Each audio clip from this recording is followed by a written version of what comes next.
कभी थक कर कभी हार कर, ये सोचना नहीं कि जिंदगी रुक गई यहीं। हमेशा कोई ना कोई ऐसा हाथ बढ़ जाएगा, चाहे वह किसी का भी हो, जो आपको उठा के चलाने के लिए तैयार हो जाए। नमस्कार मित्रों, मैं भानु प्रकाश शर्मा, एस्ट्रो भानु शर्मा चैनल में आपका हार्दिक अभिनंदन करता हूं।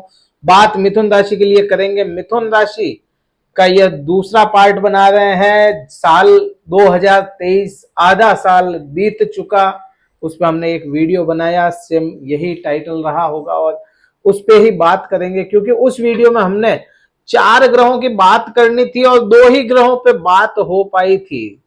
बात 4 ग्रहों की करनी पूरी हो और 2 पे ही बात अटक जाए, समय का अभाव था उस वक्त भी, और हो सकता है आज भी वीडियो थोड़ा सा लंबा हो जाए, क्योंकि बात ही ऐसे ग्रहों की कर रहे हैं जो बहुत ज्यादा इंपॉर्टेंट हो जाते हैं। और कलयुग के मामले में या कलयुग में तो बहुत ही ज्यादा इंपॉर्टेंट ग्रह है, वो बहुत ज्यादा महत्वपूर्ण है, और वही ग्रह है राहु और केतु।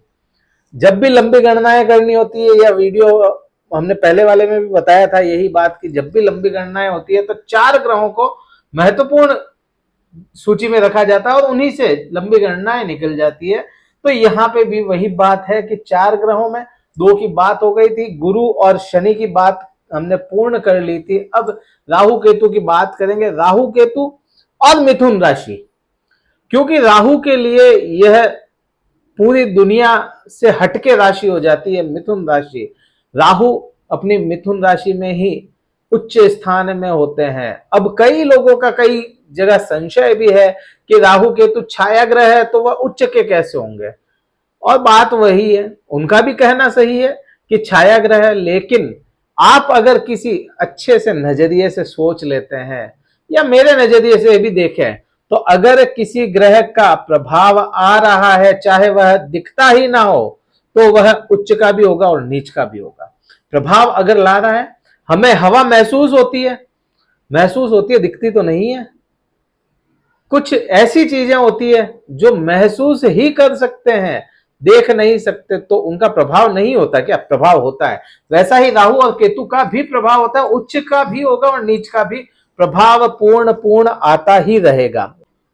वही बात हम करेंगे अब, क्योंकि राहु के बारे में थोड़ा सा समझेंगे। आपको भी पता होगा कि स्वरभानु नाम का राक्षस था और उसे उसने धोखे से अमृत पी लिया, और चंद्रमा और सूर्य ने उसकी शिकायत या चुगली कह लीजिए कर ली थी। भगवान विष्णु ने मोहिनी रूप में अपने चक्र से उस स्वरभानु नाम के राक्षस को मारने की कोशिश की, लेकिन जब तक मारा तब तक अमृत की कुछ बूंदें उसके गले से नीचे उतर चुकी थी, मतलब वो अमर हो चुका था। तो जो सिर हुआ वह राहु हुआ और जो धड़ हुआ वह केतु हो गया था।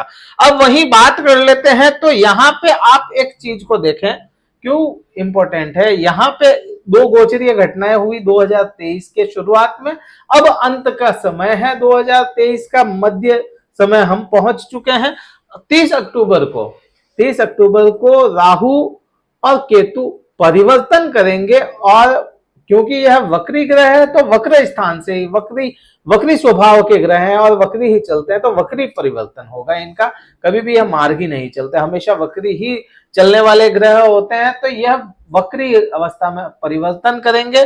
केतु आपके पंचम भाव में होकर के सुख भाव में जाएगा, और राहु आपके लाभ भाव में होकर के कर्म स्थान में आएगा। अब राहु को आप अगर अपने हिसाब से थोड़ा सा टैकल कर लेते हैं तो मिथुन राशि के लिए यह बहुत अच्छा ग्रह भी बन सकता है राहु। यहाँ पे कुछ लोग मेरी बात से सहमत ना हो, लेकिन राहु आपके लिए बहुत अच्छा हो सकता है, क्योंकि एक तो राहु मिथुन राशि के लिए उच्च का ग्रह माना जाता है, दूसरा राहु और बुध का संबंध बहुत अच्छा संबंध है। हमेशा कहते हैं कि बुध और राहु का संबंध बहुत ही अच्छा हो जाता है, क्योंकि इन दोनों ग्रहों की इतनी अच्छी मित्रता है। यह दोनों ही अगर मिल के एक जगह को सुधारना चाहें तो सुधार सकते हैं। क्यों? षड्यंत्र राहु रचने वाला ग्रह है और बुद्धि देने वाला ग्रह बुध हो जाता है।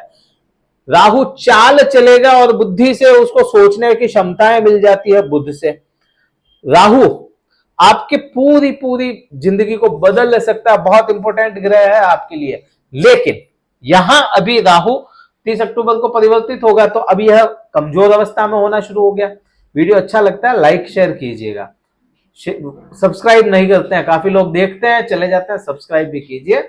अगर हमारा जो 45,000 का एक टारगेट पूरा हो जाता है तो हम एक दिन लाइव करेंगे और लाइव में आप हमसे डायरेक्ट भी बात कर पाएंगे। तो यहाँ पे आप देखते हैं 5 डिग्री का बल है, अभी 5 डिग्री बल है।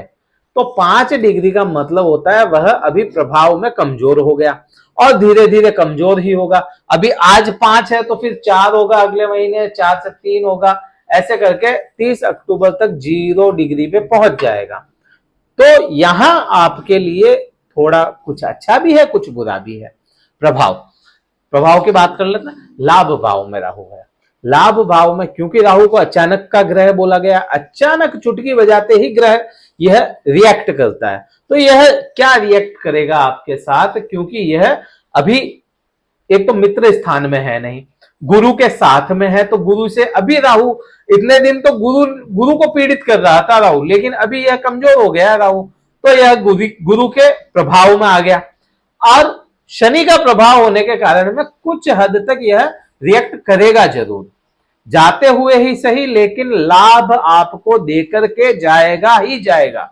आपके कुछ यहां पे प्रभाव की बात कर रहा हूं, कुछ हद तक कहीं पैसा फंसा हुआ हो या आपका केवल लाभ की बात है, यहां पे केवल पैसा भी नहीं आ जाता, कहीं लाभ अटका हुआ हो आपका, कहीं से भी हो सकता है। लाभ आपका आपको दिलाने की संभावनाएं बहुत अधिक बन गई है। आपको यह राहु जाते हुए ही सही लाभ जरूर दिला के जाएगा। अगर अभी लाभ नहीं दिलाता है तो जाने के बाद में आपको कर्म बढ़ा जरूर देगा यहां पे, यह तो यहां पे होना श्योर है। अब राहु की दृष्टि संबंध अपन देखते हैं, तो राहु को दृष्टि संबंध जैसा पहले भी बताया, फिर देख लीजिए 5, 7 और 9 यह दृष्टि संबंध मिलता है राहु केतु और गुरु को। तो यहां पे राहु क्या करेगा, राहु की पांचवी दृष्टि सीधी सीधी, क्योंकि मेष में है तो सिंह पे आई। यह यहां पे यह चीज भी पैसों से ही रिलेशन बनता है इसका। कैसे? तीसरा भाव हमेशा और हमेशा आपका पराक्रम दिखाता है, पराक्रम दर्शाता है। अब पराक्रम दर्शा रहा है तो आपके पराक्रम में यह एकदम से षड्यंत्र लाएगा, कुछ सोचने समझने की, क्योंकि राहु दिमाग से सोचता है हमेशा।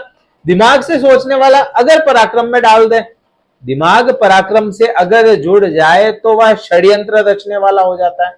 यहां किसी भी प्रकार से हार नहीं माने, यह चीज आपको बना दे, क्योंकि रोजमर्रा की इनकम का हाउस भी होता है यह। तो आपको यहाँ पे राहु की दृष्टि अचानक से आपको जाते हुए राहु रोज की इनकम बढ़ाने का काम करेगा। अब यहीं से भाइयों के साथ में, तो भाइयों के साथ में भी संबंध आपके डिप्लोमेटिक जरूर बना देगा। अगर किसी के भाइयों से संबंध खराब चल रहे हैं तो डिप्लोमेटिक संबंध आपके भाइयों से बनेंगे, डिप्लोमेटिक ही बनेंगे, बहुत ज्यादा वैसा नहीं। लेकिन यहां पे आपको राहु, क्योंकि राहु को क्या बोला गया है, एकदम से पल में चेंज करने वाला और षड्यंत्रकारी। यहाँ पे राहु को कई परिभाषाएं, कई उपमाएं मिली अच्छी और बुरी।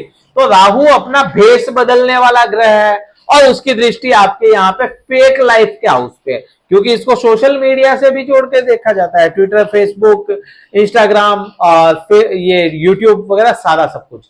तो यह क्या है, ये एक फेक लाइफ है। आदमी दो तरह की जिंदगी जीता है, दोहरी जिंदगी जीता है, और यह दूसरी जिंदगी ही होती है जिसमें आदमी होता कुछ और है, बनता कुछ और है और दिखता कुछ और है, और लोग उसको समझ ही कुछ और जाते हैं। तो वह ऐसा ग्रह जो षड्यंत्र रच सकता है, उसकी दृष्टि है आपके तीसरे भाव पे। तो जाने से पहले या परिवर्तित होने से पहले पहले आपको यह प्रभाव जरूर ऐसा लाएगा, आपकी जिंदगी को दोहरापन लेके आ जाए। अब वही 7वीं दृष्टि की बात करें तो 7वीं दृष्टि डायरेक्ट केतु पे होती है। अब यहां एक चीज को समझेंगे कि केतु कभी भी अकेला प्रभाव ला नहीं सकता। केतु के सामने या केतु के साथ में कोई दूसरा ग्रह बैठा हो, दृष्टि संबंध हो या साथ में बैठा हो, तो वह उसके जैसे प्रभाव लाने शुरू कर देता है। अब क्योंकि राहु तो हमेशा ही इसके सामने रहता है, तो ये तो इसका भाई है, तो ये तो हमेशा साथ में रहता है, तो इसका प्रभाव तो आएगा नहीं इस पे आएगा गुरु का प्रभाव। अब केतु और गुरु का प्रभाव यहां पे तेज रहेगा, तो यहां पे राहु अपना वैसा काम नहीं कर पाएगा। इन्फ्लुएंस यहां पे केतु और गुरु का रहेगा। तो बात यहां से शिफ्ट करके हम सीधे चलेंगे 9वें भाव पे। नौवीं दृष्टि आपके सप्तम भाव पे है। सप्तम भाव बहुत अच्छा रिजल्ट आना है यहां पे, लेकिन कुछ हद तक पार्टनर से आप अपना फायदा सोच सकते हैं। पार्टनर मतलब केवल पार्टनर, ना केवल आपका जीवन साथी। पार्टनर की बात हो रही है, पार्टनर आपका जीवन साथी भी पार्टनर है। आप किसी के साथ चलते हैं, घूमते हैं, फिरते हैं, वो भी पार्टनर है। आप किसी के साथ रहते हैं तो वो भी पार्टनर है। तो यहां पे पार्टनरशिप, तो पार्टनर के साथ में जो बिना मतलब की बात होती है वो नहीं होगी। यहां पे किसी ना किसी प्रकार का आप मतलब जरूर सोच लेंगे, दिमाग लग जाएगा वहां पे, दिमाग या फायदा सोचने की कोशिश करेंगे। लेकिन गुरु वहां पे स्थितियों को संभालता हुआ नजर आता है, गुरु आपके स्थितियों को संभालता हुआ नजर आता है। और क्योंकि गुरु की ही राशि है यहाँ पे, तो राहु उतना गंदा प्रभाव नहीं ला पाएगा आपके, और गुरु तो यहाँ पे है ही। तो गुरु का प्रभाव आपको हमने पहले बता दिया उस वीडियो में, तो उससे आप रिलेट कर पाएंगे। यहां तक तो राहु की बात हो गई। अब बात करते हैं केतु की। अच्छा, ये प्रभाव आपको एक जनरल बात है। अब कमेंट आएगा हमारे तो कोई प्रभाव नहीं आया, तो आपकी कुंडली में ऐसा मे भी चांसेस ऐसे हो कि आपकी कुंडली में वह ग्रह वैसे स्थिति में ना हो, बहुत अच्छी स्थिति में ना हो, बल ना हो, या महादशाओं का भी असर हो सकता है। अगर हमसे अगर कुंडली विश्लेषण करवाना चाहते हैं तो डिस्क्रिप्शन में नंबर दिया हुआ है, मैसेज कीजिएगा, आप व्हाट्सएप कीजिएगा, कॉल मत कीजिएगा, जो भी शुल्क होगा बता दिया जाएगा। अब बात करते हैं केतु की। तो केतु आपके यहां पे पंचम भाव में बैठा। पंचम भाव, केतु का एक चीज होती है कि केतु कभी भी बैठेगा, हो सकता है बारिश का डिस्टरबेंस हो रहा हो, आवाज दूर आ रही हो, लेकिन ईयरफोन लगा लीजिएगा। अब यहां पे केतु जब भी बैठता है, जहां बैठता है वहां के प्रभावों को कम करने की कोशिश करता है। आपके साथ में हुआ भी होगा, पिछले 1 साल से आपको प्रेम संबंधों में बाधाएं देखने को मिली होगी, संतान सुख से परेशानियां देखने को मिली होगी, या संतान से परेशानियां देखने को मिली होगी। कुछ केसेस में आपकी शिक्षा भी छूट सकती है, या ज्ञान जो चाहते थे वो ना मिल पाया हो। तो वह स्थिति अब कमजोर होती हुई दिख रही है, क्योंकि यह कमजोर हो गया, 5 डिग्री पे है, और गुरु मजबूत अवस्था में, गुरु और शनि अपनी पूर्ण अवस्था में आ गए हैं, तो वह प्रभाव पूरा लाना शुरू कर रहे हैं। तो यहां पे आपको प्रेम संबंधों में 100% इजाफा देखने को मिलेगा। 100% यह तो आना ही है। आपको शिक्षा में, आपको संतान सुख में, किसी के संतान नहीं हो रही थी तो वो अब इस समय में जरूर ट्राई करें, डॉक्टर को दिखाएं, जैसा भी कुछ हो आप अपने हाथ पांव मारिए और ये काम कर जाएगा। संतान सुख आपको मिलने की संभावनाएं पूरी बन रही है। अब वहीं से 5वीं दृष्टि की बात करेंगे, तो 5वीं दृष्टि डायरेक्ट शनि पे आ रही है, और शनि खुद अपने खुद के स्थान में बैठा है। तो यहाँ पे भाग्य स्थान में शनि भाग्येश खुद बैठा है, पराक्रम पूरे बल में आ गया है। और यहाँ पे केतु कुछ हद तक वहां पे कम करने की कोशिश करेगा, लेकिन शनि खुद बलवान अवस्था में है। तो भाग्य में किसी प्रकार की कोई भी कमी देखने को नहीं मिलेगी। कुल मिला के मिथुन राशि के लिए यह समय बहुत अच्छा है। अब बात करते हैं 7वीं दृष्टि की। तो 7वीं दृष्टि वापस वैसी की वैसी, राहु वहां पे स्थापित है, तो वहां पे इन्फ्लुएंस राहु का रहेगा, यहाँ पे गुरु का रहेगा इन्फ्लुएंस, आपके बुध का तो आएगा नहीं उतना, तो वहां पे इतनी बात नहीं कर पाएंगे। 9वीं दृष्टि की बात कर लेते हैं सीधा। 9वीं दृष्टि आपके खुद के स्थान पर आ रही है, मीन्स खुद के लग्न या खुद की राशि पर आ रही है। अब राशि आपकी बुध के साथ में केतु के संबंध ठीक ठाक है, बहुत ज्यादा अच्छे नहीं है। तो यहां आपको मन विचलन की स्थिति लाके 100% खड़ी कर ही देगा।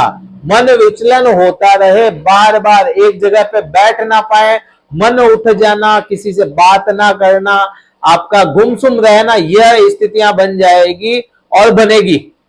यहां पे यह गलत प्रभाव जरूर आना है आप पे, तो उसका आपको विशेष ध्यान रखना पड़ेगा।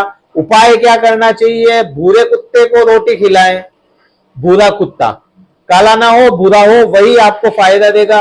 गाय को पालक खिलाएं हर बुधवार को, या आप रेगुलर रोज भी खिला सकते हैं। गणेश रक्षा स्तोत्र का पाठ रोज शुरू कर दें, आपको बहुत अच्छा फायदा होगा। इस वीडियो में हमने काफी बारीकी से बात करने की कोशिश की।